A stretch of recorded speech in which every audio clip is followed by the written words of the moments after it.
Gloria a Dios. Paz de Cristo, mis hermanos. Amén. Abran sus Biblias en el nombre del Señor Jesús en Primera de Corintios capítulo 15 y entramos así en la predicación de esta tarde. Estamos viendo el tiempo de destruir.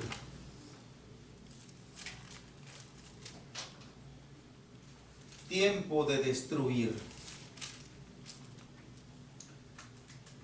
Primera de Corintios, capítulo 15, versículo 22 en adelante. Dice así, en el nombre del Señor Jesús. Amén.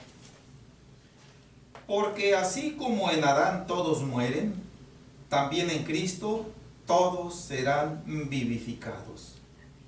Pero cada uno en su debido orden. Cristo, las primicias. Luego los que son de Cristo en su venida. Luego al fin, cuando entregue el reino al Dios y Padre, cuando haya suprimido todo dominio, toda autoridad y potencia, porque preciso es que Él reine hasta que haya puesto a todos sus enemigos debajo de sus pies. Y el postrer enemigo que será destruido es la muerte. Amén. Tomen su asiento, mis hermanos. En la predicación pasada veíamos allá en Oseas que el Señor profetizó a través de Oseas que Él, en un tiempo futuro, sin mencionar obviamente exactitud del lapso de tiempo, sin mencionar año, mes, día, Él prometió que sería la muerte de la muerte y que sería la destrucción del Seol o del sepulcro o del Hades, que viene siendo lo mismo. Y aquí, dándole continuación a esa profecía de Oseas, seguimos viendo que ese tiempo de destrucción está siendo poco a poco más clarificado, y el apóstol Pablo, bajo la inspiración divina, sigue perfilando hacia el futuro ese acontecimiento.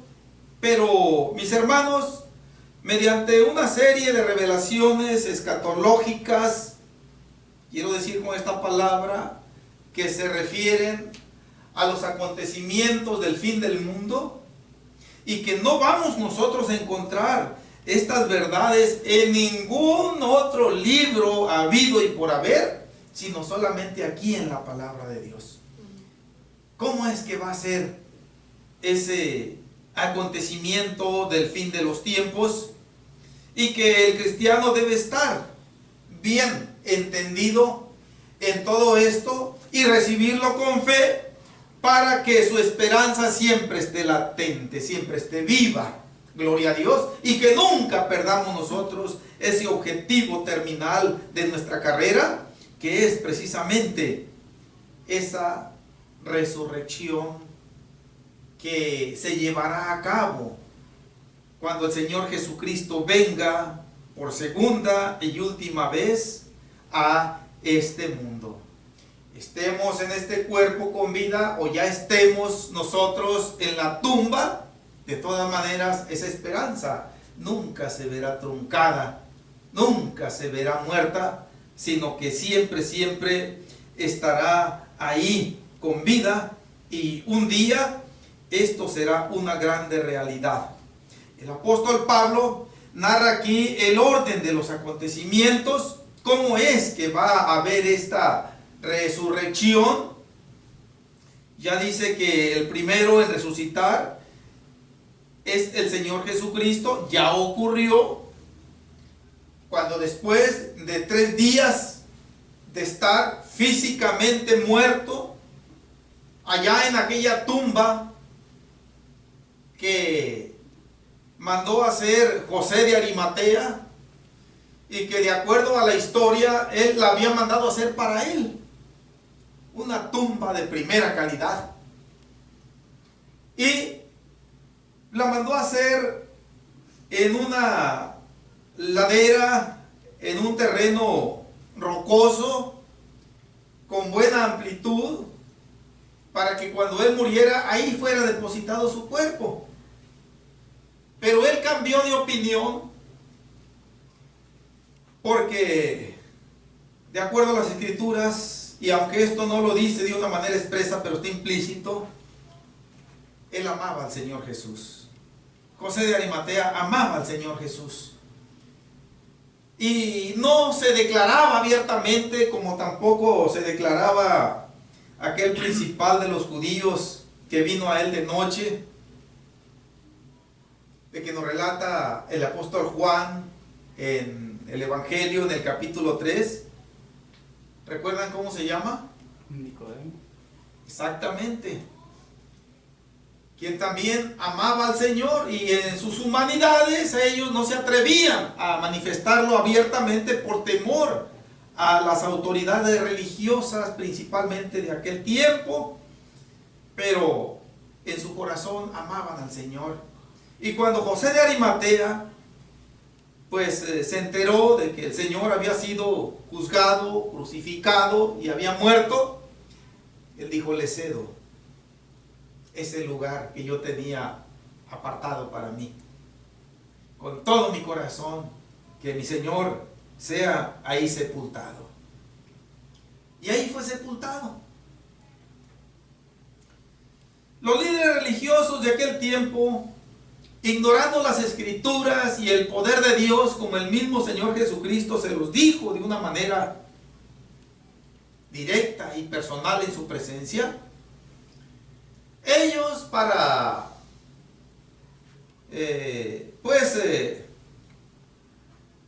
no correr el riesgo de que sus discípulos fueran a robar su cuerpo durante la noche, le mandaron poner una pesada piedra a la entrada de la tumba. Dijeron: y con esto se van a estrellar los discípulos si se lo quieren robar, no la van a poder mover. Ni aunque vengan los 11 discípulos, no van a poder, porque está muy pesada esta piedra. Qué equivocados estaban. Aquella piedra resultó ser demasiado liviana.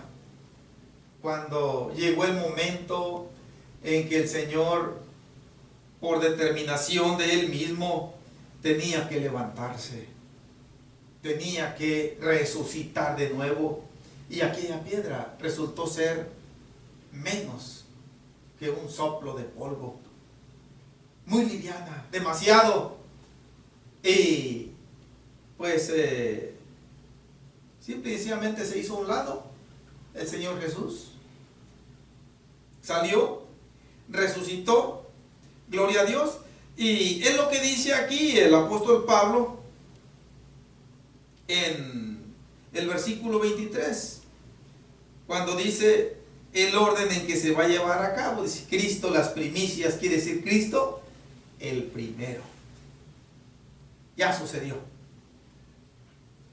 Luego los que son de Cristo, nosotros, la iglesia, el pueblo, que debe marcar una diferencia en cuanto a testimonio, en cuanto a estilo de vida en esta tierra, en esa segunda venida del Señor Jesucristo, va a resucitar. Y después de que todo esto haya acontecido, va a haber una serie de acontecimientos que el apóstol Pablo deliberadamente aquí los omite, y se va directamente a esa destrucción profetizada por Oseas, y nos dice en el versículo 26, que es donde culminamos el contexto leído: y el postrer enemigo, quiere decir el último enemigo que será destruido, es la muerte. Quiere decir que la muerte es un enemigo de Dios.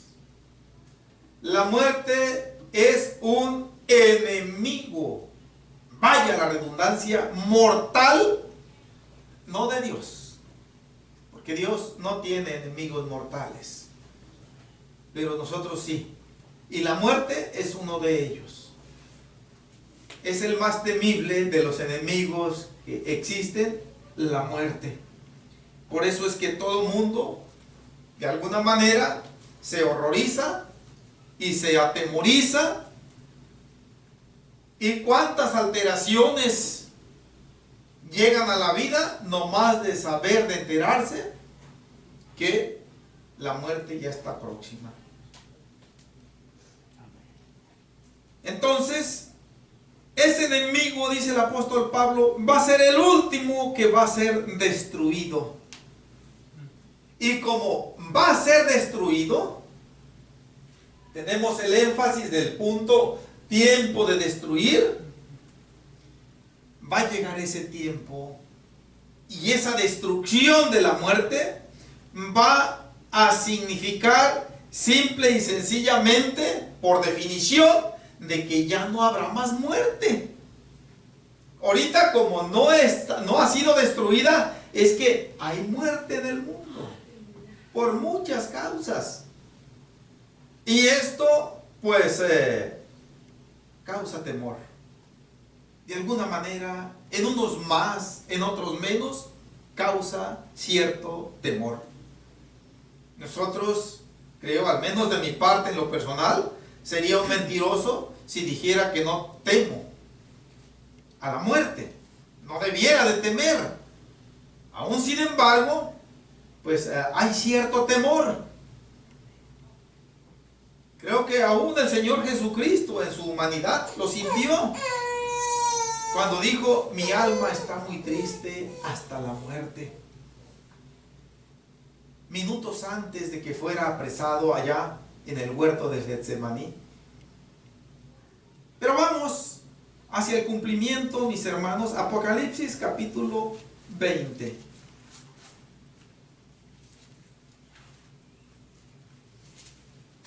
Y obviamente que esta destrucción que estamos viendo ahorita en este punto, en esta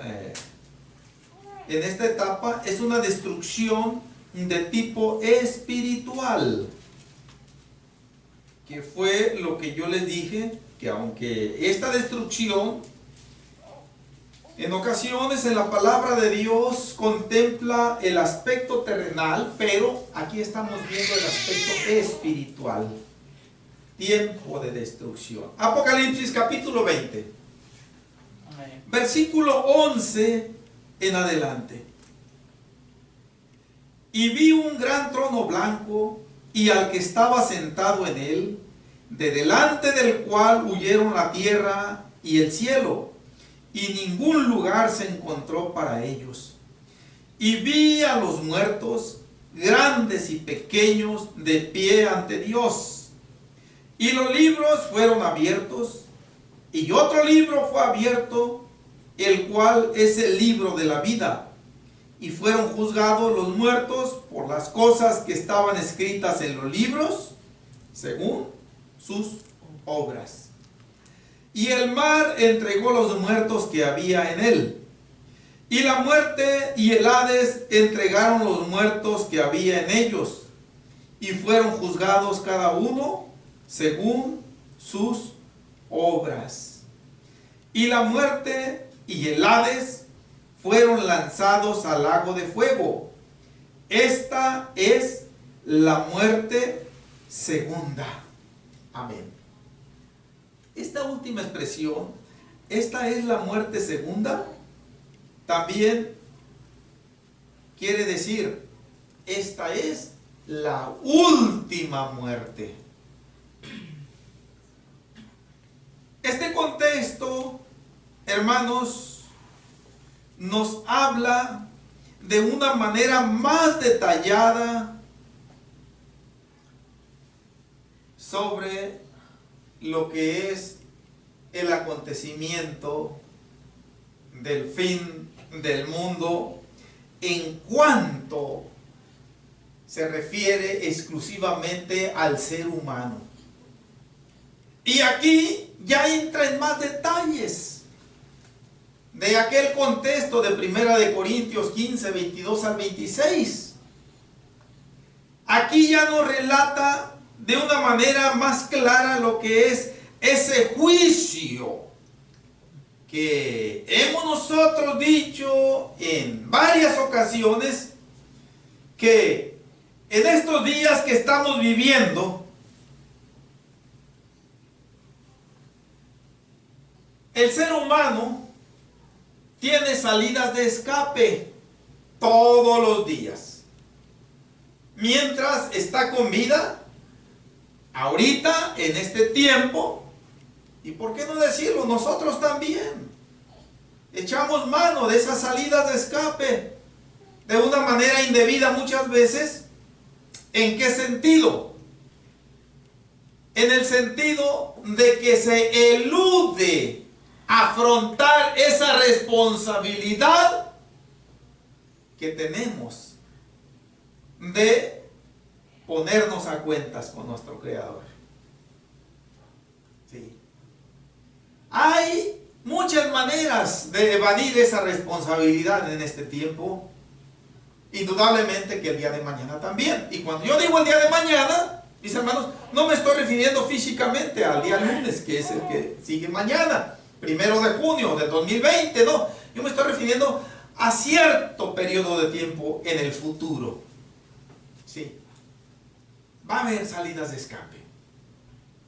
El ser humano va a poder tomar opciones, alternativas diferentes a enfrentar esta responsabilidad de buscar a Dios, de sincerarnos con el Señor, de que el Señor tenga de nosotros misericordia, nos limpie, nos perdone, nos restaure, después de un proceso de conversión bíblico.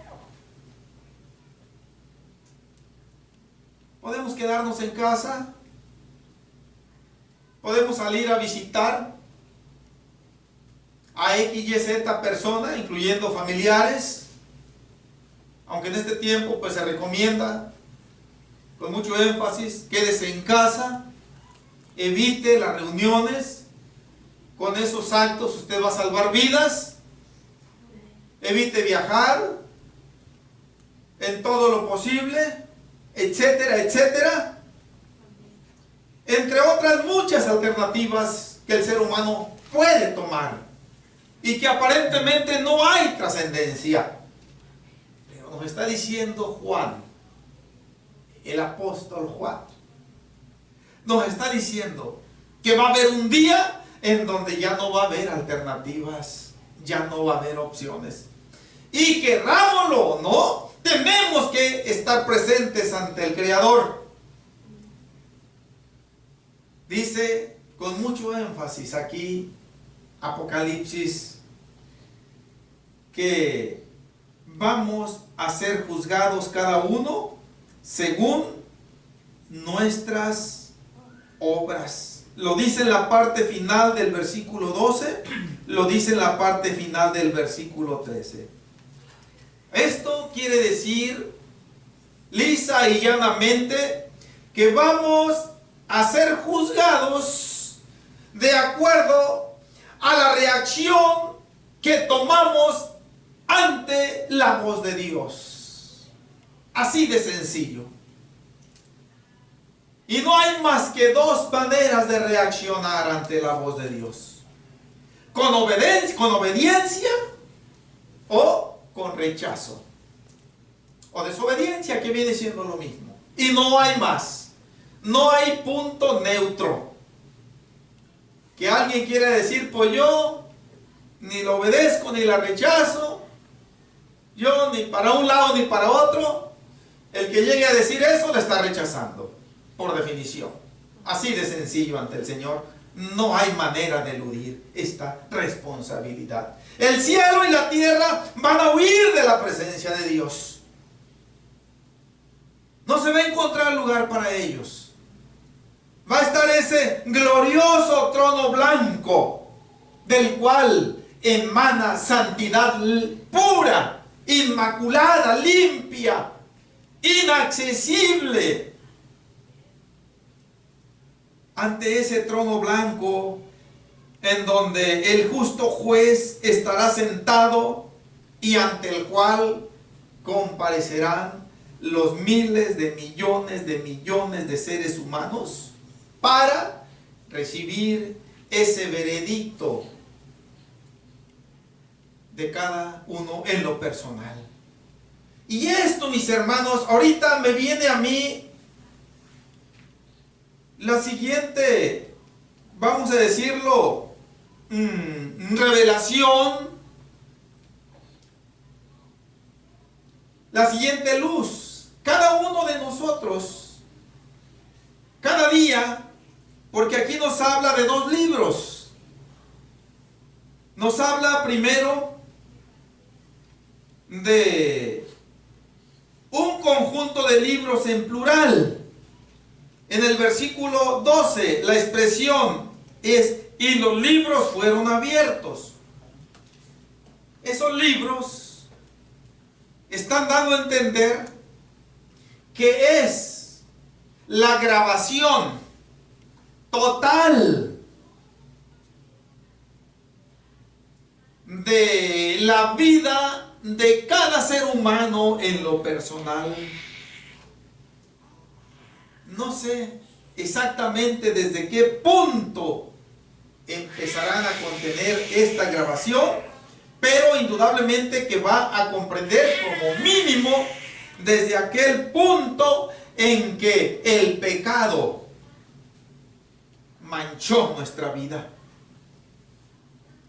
Y ahí en adelante empezará a correr esa película, ese video, esa grabación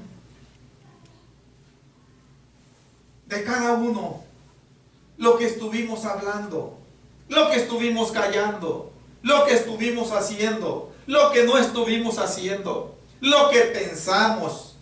Todo va a estar revelado allí en sus libros. Hermanos, y estos libros, obviamente que se refieren a creyentes y a no creyentes. Ahí está el primer paquete de libros. Pero después dice: y otro libro fue abierto, el cual es el libro de la vida. El libro en donde está el registro de los nombres de cada uno de los seres humanos. El cual es el libro de la vida. Pero el libro del registro de cada uno de los seres humanos, pero limitándolos a aquellos que, como dice un canto que no hace mucho lo cantamos, que voluntariamente huyeron del pecado. En concreto, ese libro va a contener el registro de los nombres de aquellos que perseveraron en el camino de Dios y que formaron parte de la iglesia del Señor Jesucristo aquí en la tierra y que dieron su último respiro siéndole fiel al Señor. A ese grupo de seres humanos, hombres y mujeres, se está refiriendo ese otro libro, el cual es el libro de la vida. En otras palabras, el cual es el libro en donde están inscritos los nombres de aquellos que alcanzaron, por la gracia misericordiosa de Dios, la salvación. Y, hermanos, ¿quién puede decir de nosotros que pretendemos, o al menos es el objetivo, el ideal, el propósito que tenemos a cada día de alcanzar esa salvación y de que nuestro nombre permanezca inscrito ahí en el libro de la vida?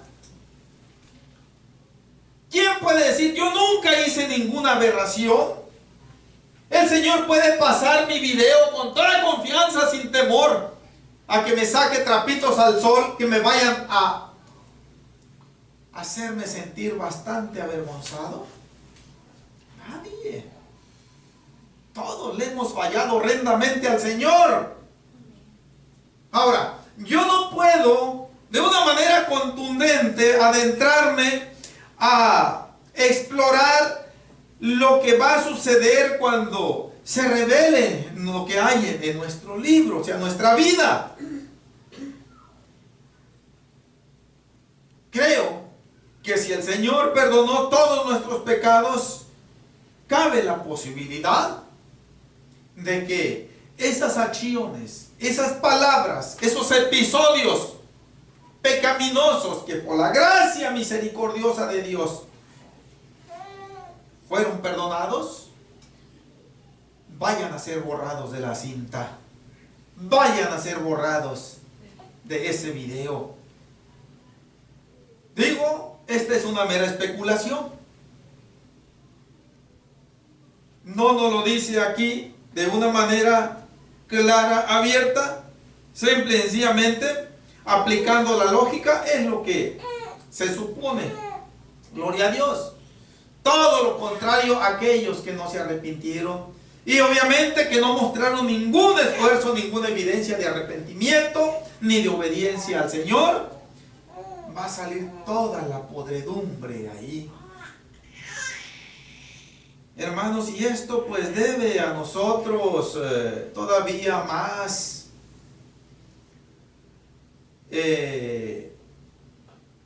motivarnos a llevar una vida más humilde, más humillada ante el Señor. Nada de exaltación, nada de soberbia, nada de vanidades. Gloria a Dios, porque esto que vendrá va a ser un acontecimiento único, final. Gloria a Dios. Grandes y pequeños, dice el apóstol Juan, que vio aquellas multitudes de gente, puras personas ya muertas. No sabemos el aspecto que estarán mostrando, pero esta expresión, grandes y pequeños, encierra una profundidad muy grande, pero de entrada nos quiere decir de que nadie, por muy grande, por muy elocuente, por mucho que haya sobresalido en esta vida en comparación de los que le rodean, va a ser tan importante como para escapar al juicio de Dios. Y nadie podrá ser tan pequeño o tan insignificante, tan desapercibido ante el ojo humano, que no vaya a ser incluido en el juicio de Dios. Grandes y pequeños ahí. Hermanos, y por definición, se va a pasar lista a todos los que vayan compareciendo ante Dios. Y el Señor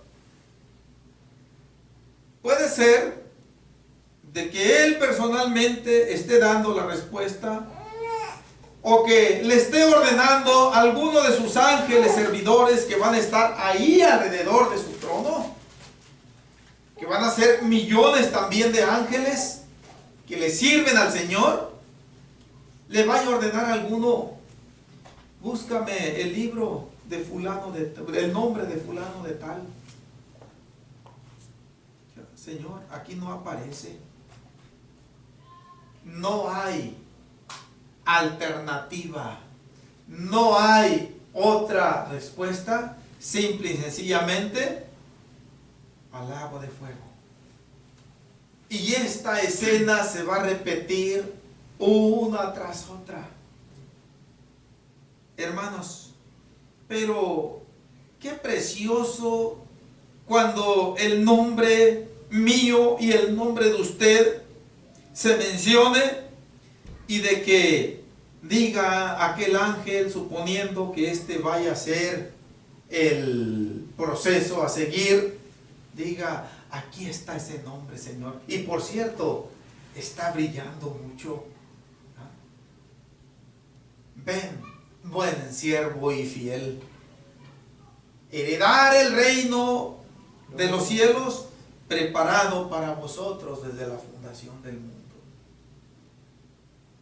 Hermanos, pero el énfasis de este contexto es el tiempo de destruir.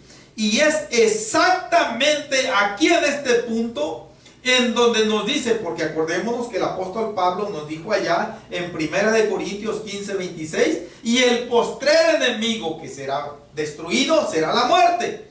Pues aquí está ese tiempo exacto ya.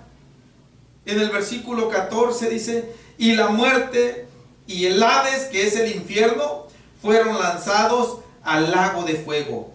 Esta es la muerte segunda, os repito, esta es la última muerte. Como consecuencia de que la muerte es destruida, o vaya la redundancia, le llegó el momento a la muerte también, al ser lanzada al lago de fuego, como si fuera un ente con voluntad, con responsabilidad propia, es lanzada al lago de fuego y ahí es donde es destruida.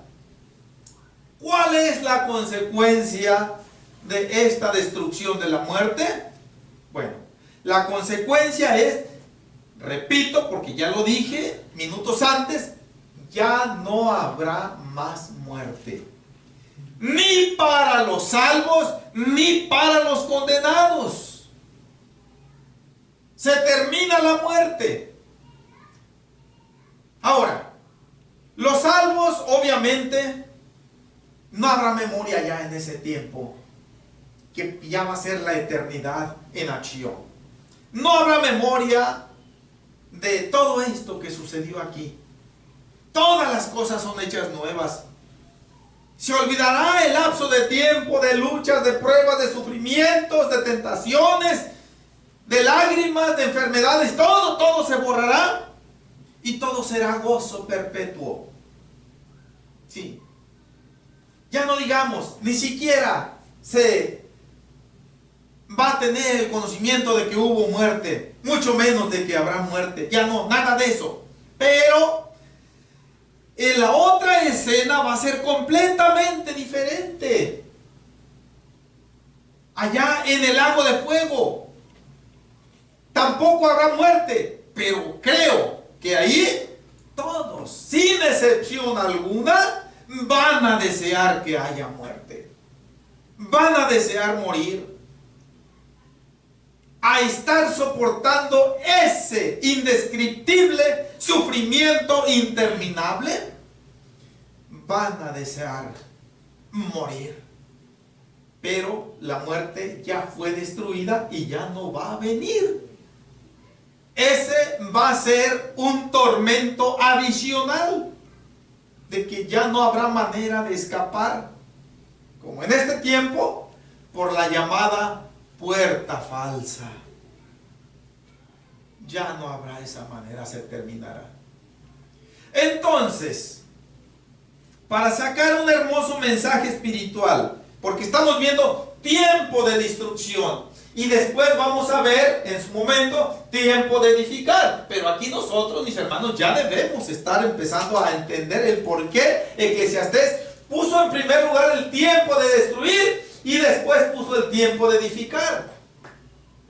Porque es necesario que primero se destruya la muerte, que primero se destruya todo aquello que impide los propósitos de Dios cumplidos en sus seres humanos, para poder que enseguida entre en escena este tiempo de edificar. Gloria a Dios. Voy a ver otro tiempo, mis hermanos, que obviamente tiene esta misma línea de enseñanza en 1 Corintios una vez más, pero en el capítulo 5.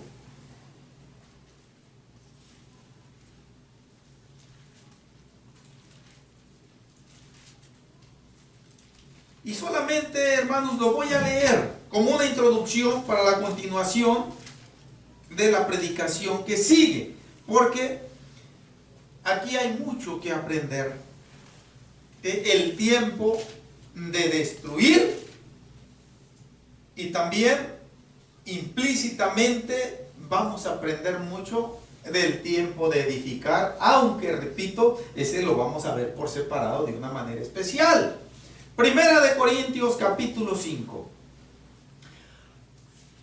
Acompáñenme con su vista si ya tienen el capítulo ahí. Del versículo 1 en adelante. De cierto se oye que hay entre vosotros fornicación, y tal fornicación cual ni aún se nombra entre los gentiles, tanto que alguno tiene la mujer de su padre. Y vosotros estáis envanecidos. ¿No debierais más bien haberos lamentado para que fuese quitado de en medio de vosotros el que cometió tal acción? Ciertamente yo, como ausente en cuerpo, pero presente en espíritu, ya como presente he juzgado al que tal cosa ha hecho. En el nombre de nuestro Señor Jesucristo, reunidos vosotros y mi espíritu, con el poder de nuestro Señor Jesucristo, el tal sea entregado a Satanás para destrucción de la carne, a fin de que el espíritu sea salvo en el día del Señor Jesucristo. Amén, mis hermanos. Notemos que el cierre del contexto, que es en el versículo 5, menciona para la destrucción de la carne. Y aunque aquí, a simple vista, y viendo esto de una manera muy superficial, parece ser que se está refiriendo a la destrucción de este cuerpo, pero no se está refiriendo a esa manera de comprensión del elemento humano. Vamos a ver verso por verso, porque este acontecimiento de ninguna manera debe ser causa de consuelo para aquellos que caen en el pecado de adulterio o en el pecado de fornicación, que es el que se menciona aquí. Fornicación. En otras palabras, no hay en ninguno de los dos unión matrimonial con otra persona. Al menos, hermanos, esto es la definición de fornicación. Cabe la posibilidad aquí de que la mujer que se menciona en la parte final del versículo primero haya sido una mujer inconversa, haya sido una mujer que estaba fuera de la jurisdicción de la iglesia. Porque pues no se mencionan prácticamente nombres de ninguno. El apóstol Pablo omite mencionar nombres, pero resalta este acontecimiento vergonzoso. Lo alentador, si es que podemos nosotros echar mano de esta palabra, es que finalmente habrá oportunidad de una restauración, de un arrepentimiento, pero después de un duro proceso de disciplina, de prueba, que no es fácil superarlo. pasarlo. Y en ese proceso de disciplina, de prueba, mis hermanos, es en donde queda comprendido el término destrucción de la carne. Yo estoy diciendo así de una manera rápida y llana, a secas, pero aquí hay una serie de acontecimientos que quiero que los veamos nosotros paso por paso, porque repito, no debe ser causa de justificación o de confianza en aquellos, sea hombre o sea mujer, que lamentablemente lleguen a caer en estos pecados de carácter sexual. No, este fue un caso, vamos a decirlo, un tanto especial, en donde a Dios le plació conceder esa segunda oportunidad de una restauración, de un perdón a un elemento que ya había sido limpiado con la sangre de Cristo y que lamentablemente volvió otra vez a inmiscuirse en las prácticas del mundo. Y algo más, en una práctica tal que ni siquiera los paganos la aceptaban, los impíos la rechazaban, se escandalizaban, y estaba ahí dentro de la iglesia. Vamos a ver los detalles en la próxima predicación, mis hermanos. Creo que en este servicio, pues sí, se me concedió terminarlo un poco, no mucho, pero sí un poco más temprano que lo normal. Pero lo considero necesario. No quiero empezar a ver este punto porque no quiero verlo en una parte por separado, una y terminarlo en otra. Quiero verlo en una sola predicación, esto, para que nos quede más fresco, más grabado, mis hermanos. Y cuando escuchemos que alguien diga, no, pues al cabo que Dios perdonó a aquel, o Dios perdonó a David cuando se metió con Betsabé, entre otras cosas. No echemos mano de esas excusas, de esas justificaciones. Fueron casos especiales en donde el Señor, y solamente Él, sabe el por qué emitió esa decisión, la cual es inalterable, inapelable. Ahora, aunque ya cerramos nuestras Biblias, cabe decir, en vía de anticipación, que ese hombre que cometió ese pecado, ahí no se nos dice el desenlace final de su vida. Nada más dice que va a ser entregado a Satanás para destrucción de la carne. El propósito es para que se salve, pero no nos dice cuál fue el resultado. Quedó en el completo anonimato. Pero nosotros sí quiero que veamos, mis hermanos, lo que sucede. Y suceden dos cosas: o nos humillamos a Dios, o le damos la espalda a Dios definitivamente. Una de dos. Y pues aunque en los dos procesos hay aflicción, hay sufrimiento, pero es preferible, mejor humillarnos a Dios. No importa que nos dé varios cinturonazos, pero que tenga de nosotros misericordia, a tomar la opción fatal de no soportar la disciplina y adiós a la salvación. Vamos orando, mis hermanos. Bendito Jesús.